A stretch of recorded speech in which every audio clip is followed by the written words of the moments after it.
Meditation best practices. Meditation is like working out. When you work out, you put a lot of stress on your muscles. That's how they get bigger. That's how they get leaner. That's how they get stronger. The same applies to your mental muscles, because that's what meditation is. It's a mental workout.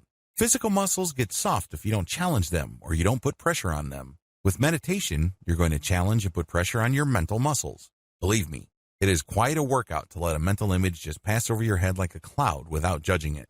For example, there was an episode of your childhood that used to burn you through your core because it was really humiliating. It was disgusting. Whatever it was, it takes effort to do that. But that's how you challenge your mental muscles. And the more pressure you put on it, the stronger it gets. Practice daily. The good news here is that you don't have to spend all day meditating. In fact, if you're doing that, you're overdoing it. That's probably going to do more harm than good. Instead, focus on spending no more than 15 minutes a day. With meditation, a little bit of consistency goes a long way. So focus on your meditative practice for no more than 15 minutes every day. 15 minutes is plenty. Associate your meditative state with certain stimuli. This is for advanced students.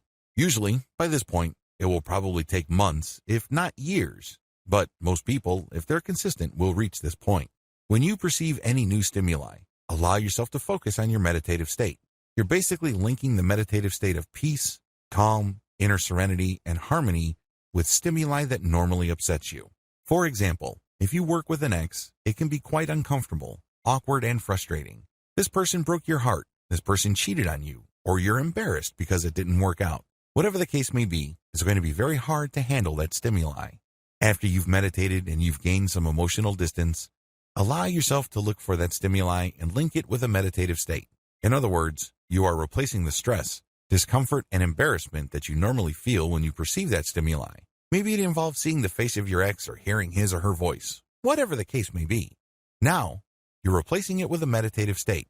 The meditative state, of course, involves a sense of calm, being in control, clarity, peace, healing, restoration. So instead of that person's voice or image just stressing you out, upsetting you, now it calms you down. You say to yourself, I'm okay. There's nothing to get hung up about. I can deal with this situation, this person, these memories at a certain level, and I'll be okay. Sure, in the beginning this is going to be difficult because of your mental habits. When you were just starting out, the urge to go back to your old reactive patterns with its rush of negative emotions seems to be all but irresistible. This is the hardest part, but you can overcome. Choose to override this natural tendency, and it will get easier and easier to respond to life stimuli based on your highest values instead of your feelings or whatever is convenient or easy.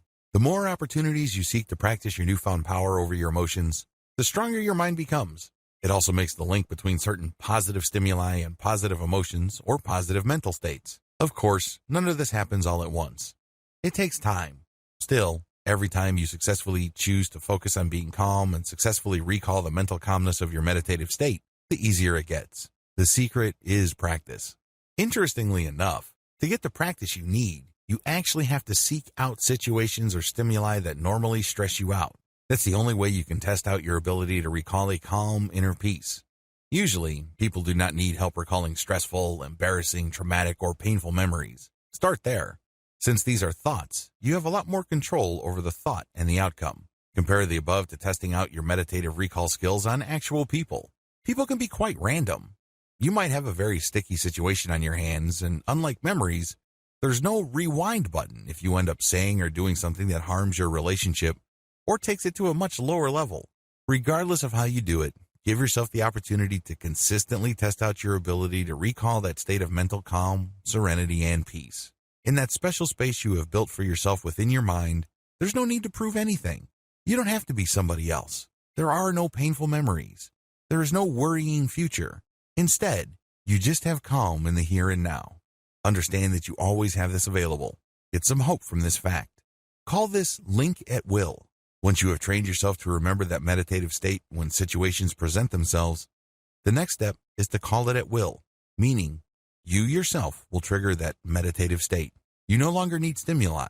That's when you have reached a higher level of practical meditation, because that sense of calm, release, and objective distance that you feel with your emotions pretty much persists on a 24/7 basis.